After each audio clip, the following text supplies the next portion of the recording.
Kalian tahu nggak sih kalau orang miskin tuh bakalan tetap jadi miskin? Karena ya mindset. Mindset yang selalu diturunkan dari generasi ke generasi dan menjadi lingkaran setan yang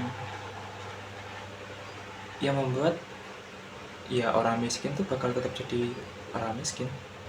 Dan mental ini sebenarnya punya peran yang kuat banget dalam peran dalam memiskinkan mental kita. Dan sebenarnya apa yang bisa kita lakuin soal mindset ini? Dan sebenarnya kalau ditanya apakah kita bisa berubah, tentu saja kita bisa berubah. Dan kali ini kita bakal ngebahas mental miskin dan tipe-tipe orang-orang yang kayaknya nih susah banget jadi orang kaya. Pertama, sebelum kita ngebahas mental miskin, kita perlu tahu dunia ini jadi ada 3 kelas. Di dunia ini ada 3 kelas menengah. Kita bisa berkaya, bisa bekerja, dan di kelas tengah ini ya misalnya. Kelas atas, ada kelas atas, orang-orang yang udah kaya dari lahir, punya bisnis dan lain sebagainya. Dan terus yang ketiga,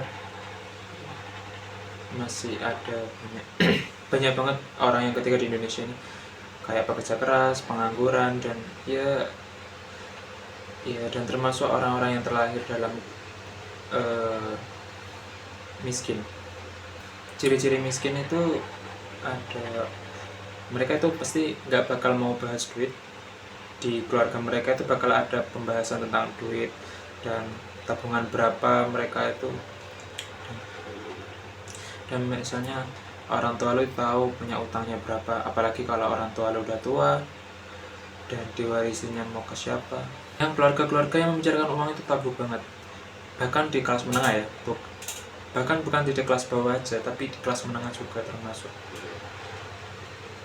Tiba-tiba beli motor, beli apa, beli mobil, terus tiba-tiba orang tuanya juga tiba-tiba nggak bisa bayar. Dan siapa yang bayar kalau bukan anaknya? Tentu saja yang udah bekerja mungkin. Belum lagi kalau kita misal kita sebagai kakak dan punya saudara adik-adik kita itu yang biayain juga kita.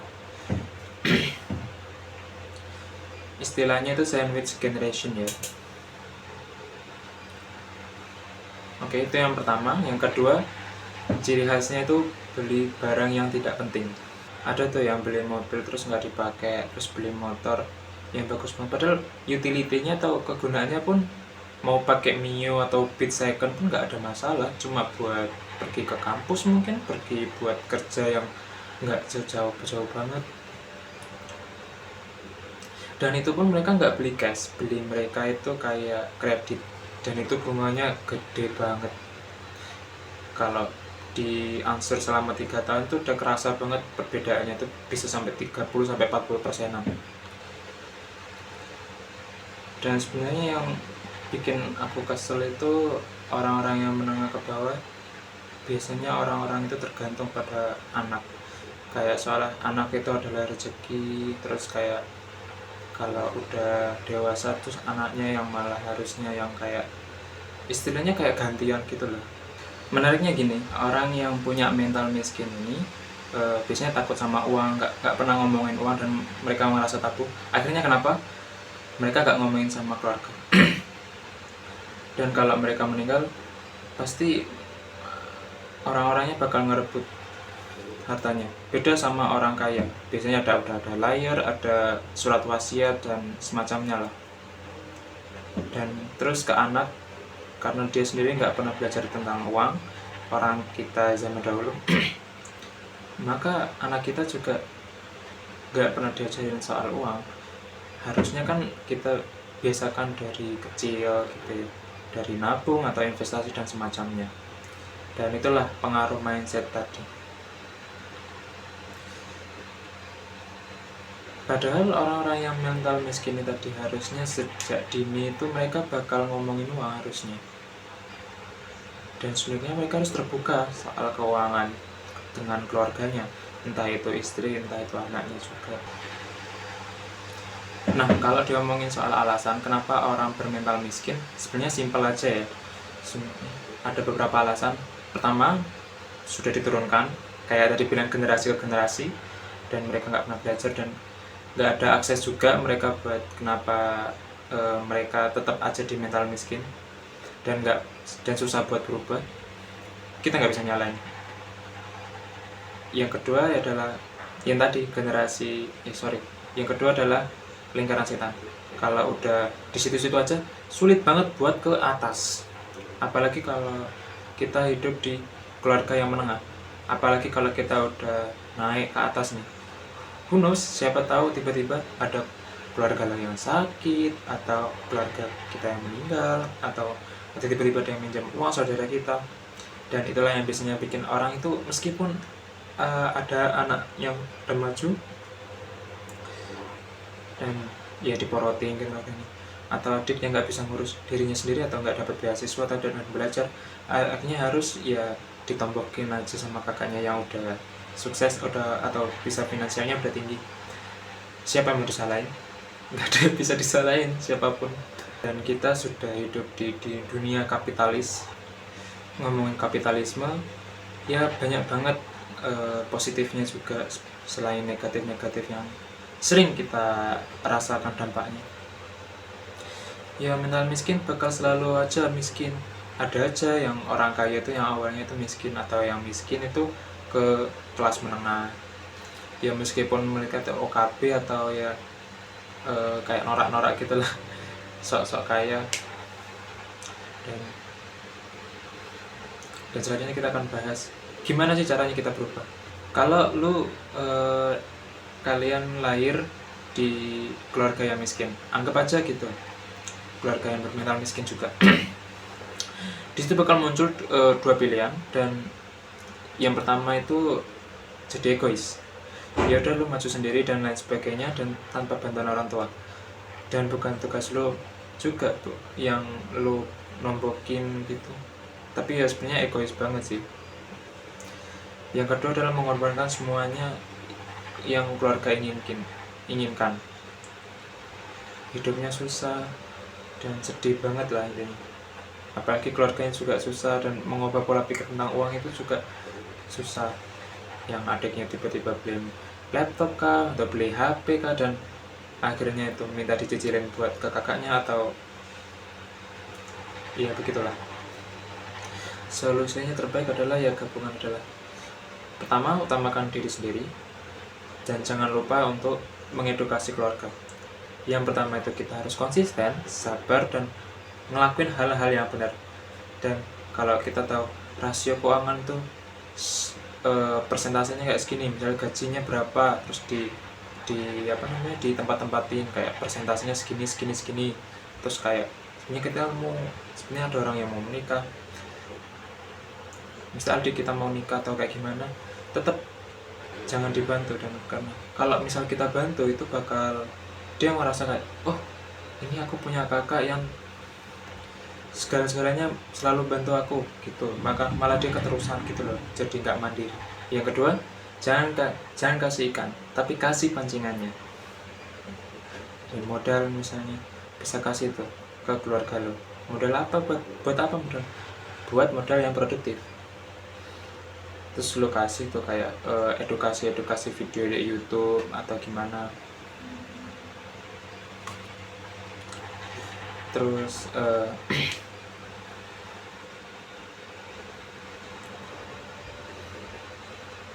kasih tentang edukasi video-video finansial, atau kalian bisa kasih aplikasi Nanovest bagus buat investasi, dan lo edukasi kalau kripto itu bukan judi, dan saham itu juga banyak, nggak hanya ada di Indonesia aja, tapi saham di luar Indonesia juga pun ada, seperti Apple maksudku, Windows, Mac.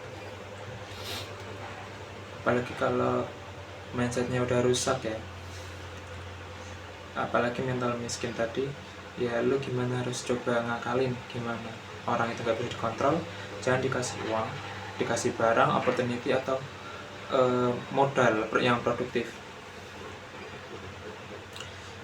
seperti kayak kasih kerjaan. Kalau emangnya bagus ya bisa kamu hire buat permanen jadi karyawan.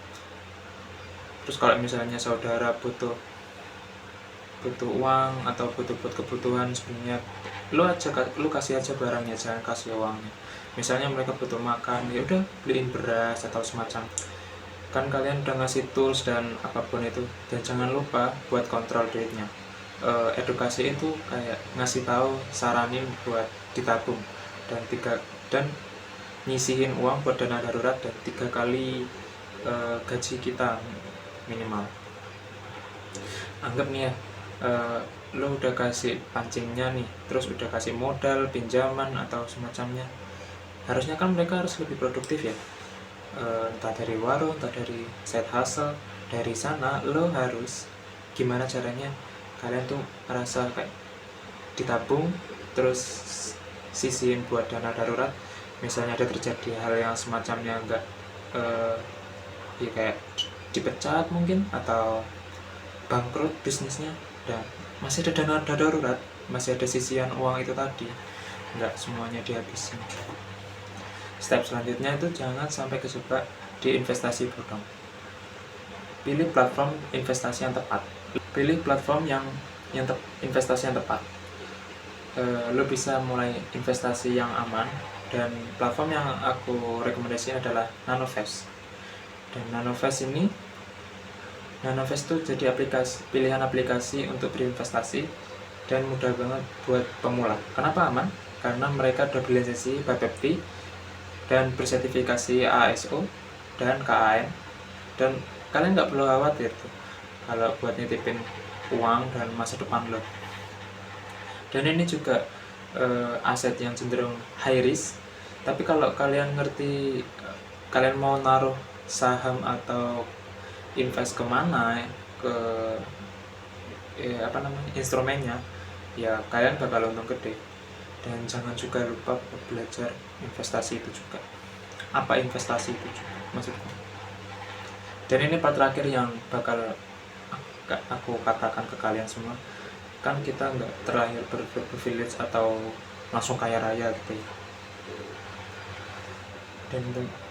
Dan masalahnya itu kompleks. Nggak mungkin kan masalahnya cuma mindset juga kan, kayak mindset ada yang nggak bisa makan, ada yang nggak bisa kerja, dan nggak bisa aset, nggak punya skill pun termasuk juga.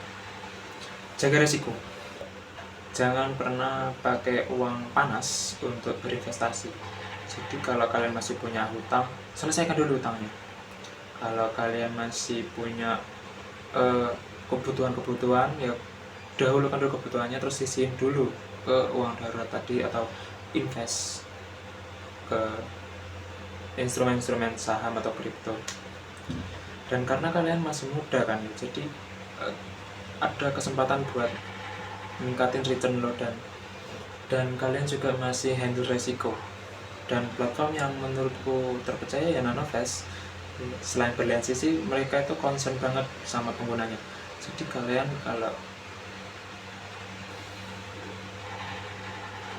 kalian kalau investasi di Nanovest itu, lo tuh udah terdaftar dari program penanggungan resiko dari cybercrime dari asuransi Sinarmas. Jadi lo terlindungi nih. Misalnya pahit-pahit kalau ada kegagalan sistem itu, kayak kebocoran data semacam kayak kemarin itu ada masalah di BSSN atau itu ya. Dan buat kalian yang mau keluar dari lingkaran setan tadi, aku saran buat kalian tuh download Nanovest. Dan gak sulit kok buat daftarnya, itu mudah banget, nggak terlalu lama. Dan terima kasih buat kalian yang nonton sampai habis. Terima kasih buat nonton. Saya Fajar. Terima kasih.